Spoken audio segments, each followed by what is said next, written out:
ETF index mutual funds నేర్చుకుని stock మార్కెట్లో రాణించాలనుకుంటున్నారా? వెంటనే ఈ నెంబర్కి కాల్ చేయండి. హాయ్ హలో నమస్తే, welcome back to Suman TV. Present మనతో పాటు ఉన్నారు senior psychiatrist, Roshini counselling centre నుంచి ప్రొఫెసర్ డాక్టర్ పింగళి శ్రీలక్ష్మి గారు. నమస్తే మ్యామ్. నమస్తే అండి.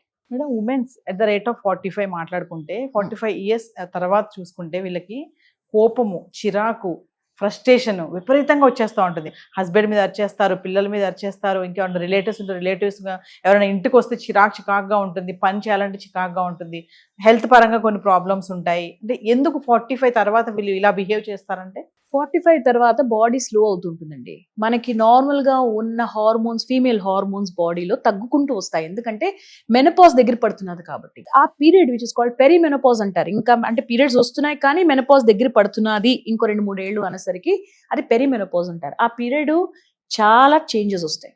బాడీలో ఓపిక తగ్గుతుంది, మనకి బలం తగ్గుతుంది, అలాగే మానసిక ఓపిక కూడా తగ్గుతుంది. సో ఈ మార్పులన్నీ వచ్చేసరికి ఈ కోపాలు, చిరాకులు ఎక్కువ అవుతాయి.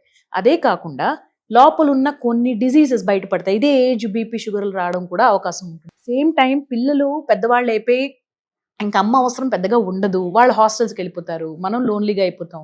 హస్బెండ్ అటెన్షన్ ఇంకా ఎక్కువ కోరుకుంటాం ఆ టైంలో, హస్బెండ్ పనిలో బిజీగా ఉంటారు. సో లైఫ్ సర్కమ్స్టాన్సెస్లో బాడీలో ఉన్న హార్మోన్స్లో అన్నిట్లో మార్పులు వచ్చినందుకు వాళ్ళలో కూడా మానసికంగా, శారీరకంగా మార్పులు వస్తాయి. కానీ ఇదే ఏజ్ డిప్రెషన్ రావడం కూడా లేడీస్లో 30 to 50 లోపల బాగా డిప్రెషన్ వచ్చే అవకాశం ఉంటుంది. సో ఈ టైంలో డిప్రెషన్ కూడా, స్టార్టింగ్ డిప్రెషన్ కూడా అయి ఉండొచ్చు. సో ఇవన్నీ ఫ్యాక్టర్స్ మనం చూసుకోవాలి. మరి ఇక్కడ మేడం, మరి హస్బెండ్ ఎలా కోఆపరేట్ చేయాలి వైఫ్తో? మీరు అన్నట్టుగా పిల్లలు స్టడీస్ పరంగా వెళ్ళిపోతారు హాస్టల్స్కి, హస్బెండ్ అటెన్షన్ ఎక్కువ కోరుకుంటారు మహిళలు.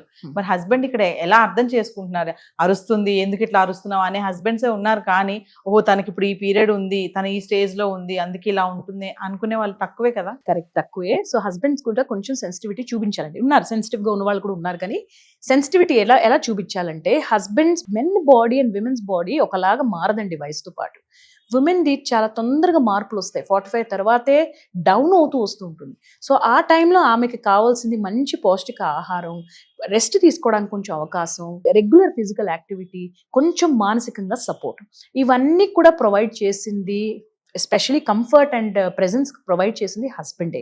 కాబట్టి ఎస్పెషలీ చిల్డ్రన్ పెద్దవాళ్ళు వెళ్ళిపోయిన తర్వాత మిగిలిన ఫ్రెండ్, ఇంట్లో నా వాళ్ళు ఎవరికి చేసి పెట్టాలంటే అది హస్బెండే. కాబట్టి హస్బెండ్ కొంచెం సెన్సిటివ్గా ఉండి, ఓకే మెనపాజ్ దగ్గర పడుతున్నది, కొన్ని మార్పులు వస్తున్నాయి, I should spend more time, కాస్త టైం అంతే. ప్రతి మహిళ అడిగేది I think is little time. Office friends, office, phone, బయట ఫ్రెండ్స్తో అవన్నిటి నుంచి కొంచెం టైం, ఒక అరగంట, గంట నాకు ఇవ్వు అని చెప్పి. సో అందరికీ ఒక కపుల్ థెరపీలో ఏం చెప్తుంటామంటే, ఒక టైమ్ ఆఫ్ ద డే మీరు పెట్టుకోండి, మీ ఇద్దరు గురించి. పొద్దున కప్పు కాఫీ ఆర్ సాయంత్రం టీ కలిసి తాగండి, అరగంట సేపు ఒకరితో ఒకళ్ళు మాట్లాడుకోండి, అది చాలు. మెనీ లేడీస్కి ఆ మాత్రం టైంతోనే వాళ్ళు మిగతా టైం అంతా కూడా రోజంతా బితాయించగలరు. కొంతమంది అంటారు మేడం, మీరు ఇప్పుడు చెప్పారు చాలా స్వీట్గా ఉంది ఆ వర్డ్ మాత్రం, కలిసి కూర్చొని కాఫీ తాగమని. కొంతమంది అంటారు మాకు అసలు అంత టైమే లేదు, అసలు ఆ ఉరుకులు పరుగుల జీవితం అయిపోయింది, పిల్లల్ని పంపించేసి మేము బ్యాగ్లు వేసుకుని వెళ్ళిపోవడమే, కూర్చొని టీ తాగే టైం కూడా లేదు అంటున్నారు. నిజంగానే లేదు అని అనుకోవచ్చు అంటారా? లేదు అనే వాళ్ళు అనుకుంటున్నారు. కానీ మనం కష్టపడితే ఆ టైం కూడా మనం తీసుకోగలమండి. ఎందుకంటే దట్ ఈస్ మీ టైం. ఆవిడకి కాస్త టైం ఇస్తూ యాజ్ అ కపుల్ కూడా మీకు ఒక మీ టైం ఉండాలి కదా. ఒకళ్ళతో ఒకళ్ళు మాట్లాడుకోవడం, first days of marriage time మళ్ళీ ఇప్పుడు వస్తున్నాను, మీకు పిల్లలు లేరు, అప్పుడు మీరు ఒకళ్ళతో ఒకళ్ళు ఫ్రెండ్స్లో ఎలా ఉన్నారు, ఇప్పుడు మళ్ళీ పిల్లలు హాస్టల్కి వెళ్ళిపోయిన తర్వాత, ప్రొఫెషనల్ కోర్సెస్కి వెళ్ళిపోయిన తర్వాత ఇప్పుడు మళ్ళీ మీకు ఆ టైం అవకాశం వస్తుంది. కాబట్టి కొంచెం టైం అయితే ఇవ్వాలండి, కష్టపడైనా ఇవ్వాలి. సరే, ఉమెన్స్ కి 45 తర్వాత ఫ్రస్ట్రేషన్ వస్తుంది, కోపం వస్తుంది, మెనోపాజ్ అని అంటున్నారు కదా. మరి మెన్స్ కి కూడా ఉంటుందా ఏమైనా? అంటే 45 తర్వాత మాకుండవా కోపాలు, మాకు లేదా ఫ్రస్ట్రేషన్ అని అంటూ ఉంటారు వాళ్ళు. అంతే, ఉంటాయండి, తప్పకుండా ఉంటాయి. కానీ వాళ్ళల్లో వచ్చిన బాడీలో చేంజెస్ వాళ్ళకి పెద్దగా రావు. విమెన్కి హెల్ప్లెస్ అండి వాళ్ళు. ఆ టైంలో ఏంటంటే ఆ ఫీమేల్ హార్మోన్స్ అనేవి తగ్గుకుంటూ వస్తాయి. ఈ ఫీమేల్ హార్మోన్స్ ఏంటంటే మన బాడీకి, మైండ్కి కూడా ప్రొటెక్ట్ చేసి ఉంచుతాయి. అంటే హార్ట్ జబ్బులు రాకుండా, డిప్రెషన్, యాంగ్జైటీలు రాకుండా ప్రొటెక్ట్ చేసి ఉంచుతాయి. మెనపాజ్ దగ్గర పడుతున్న కొద్దీ అవి మన బాడీలో తగ్గుకుంటూ వస్తాయి. సో మనకి టెండెన్సీ ఉందనుకోండి, మా అమ్మగారికే డిప్రెషన్ ఉందనుకోండి, నేను 45 yearsకి వచ్చాను అనుకోండి, నా కెమికల్స్ తగ్గగానే నాకు కూడా అది వచ్చే అవకాశం ఉంటుంది. కాబట్టి ఇట్స్ రియల్ జెన్యున్ గా ఇది ఒక ఫిజికల్ హెల్త్ ఇష్యూ.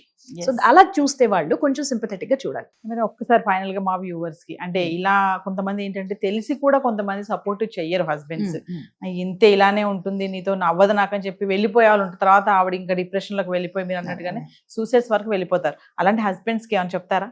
హస్బెండ్స్ కి ఒకే మాట అండి, వైఫ్ హ్యాపీగా ఉంటే ఫ్యామిలీ ఎంత హ్యాపీగా ఉంటుంది. ఆ వైఫ్ హ్యాపీనెస్ మీ చేతులు ఉన్నప్పుడు మీ హ్యాపీనెస్ కూడా మీ చేతులు ఉన్నట్టు లెక్క. So give a little time ఆవిడ అడిగేది. ఇప్పుడు ఏంటంటే ఇద్దరికి కూడా ఒక ఏజ్ తర్వాత ఫిజికల్ యాక్టివిటీ అవసరం.